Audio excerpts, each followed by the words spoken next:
Two song. 1, ដល់បីនៃរបស់ក្រុមអីព្រៃមួយទៅបាត់ 4, អាញាកណ្ដាលរួមទៅកីឡាកររងសាអ៊ីត 6, ដល់បីដៃ 8, box. ភ្លៀង Kita akan betul. Continue. ហើយលើកទៅការប្រកួតជួយឲ្យម្ដាយផ្ទះចូលពោះជួយម្ដាយផ្ទះចូលពោះវិញសាប់ប្រឆាំងទៀតពីដៃ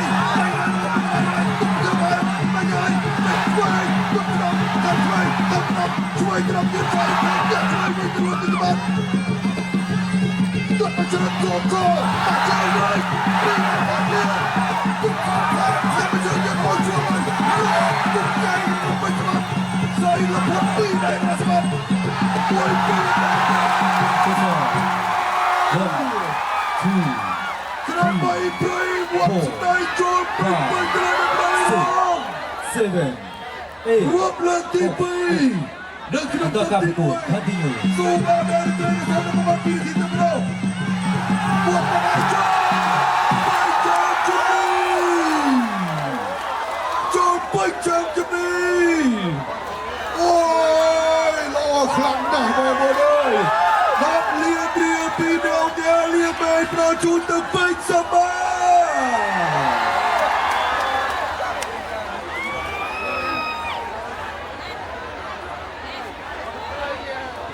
បាទសូមរួចក្បាច់របស់អ្នកបណ្ដាលអ៊ីរ៉ង់សាអ៊ីតនូរ៉ានីក៏ស្តៀងពេជ្រសម្បត្តិដែរបើមែនតែទៅយើងឃើញ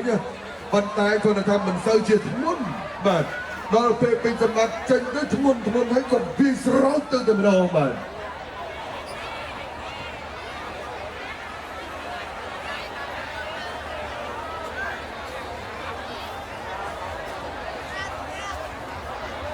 មើលចុះបងប្អូនបាទការវាយសន្ធាប់របស់ពេជ្រសម្បត្តិ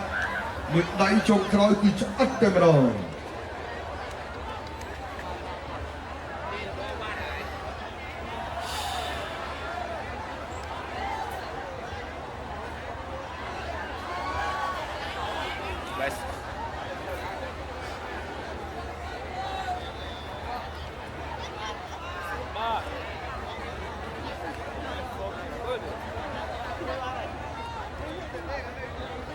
ទស្សនិកជនជាទីមេត្រី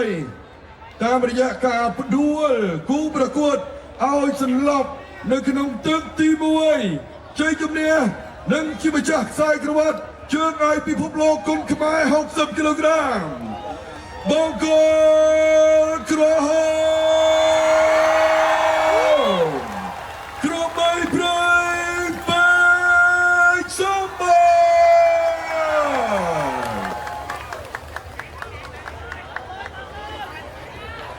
បាទជាការពពាក់ខ្សែក្រវ៉ាត់នៅពេលនេះបាទមានកិត្តិយសសូមគោរពអញ្ជើញអាយុដំតែមើលអនុរដ្ឋលេខាធិការក្រសួងការពារជាតិនិងជាអនុប្រធានសហព័ន្ធគុនខ្មែរអន្តរជាតិបាទអាយុដំគឺឆាយប្រធានសហព័ន្ធកីឡាបណ្ដាលគុនខ្មែរនិងជាអគ្គលេខាធិការសហព័ន្ធគុនខ្មែរអន្តរជាតិបាទលោកធីកុសលនាយកផលិតកម្មនិងប្រតិបត្តិការក្រុមហ៊ុនខ្មែរ Beverages និងលោកគុំវិសាលបាទជាតំណាងស្ថានីយ៍ទូរទស្សន៍បាយ័ននិងជាអគ្គលេខាធិការរងសហព័ន្ធគុនខ្មែរអន្តរជាតិផ្ដល់កិត្តិយសរួមគ្នាបាទនៅក្នុងការបំពាក់ខ្សែក្រវ៉ាត់នៅក្នុងវេទិកាដ៏អធិកអធមដ៏អស្ចារ្យនេះបងប្អូនសូមផ្ទះដៃជុំគ្នានិងរហូតជុំគ្នាម្ដងទៀតបាទ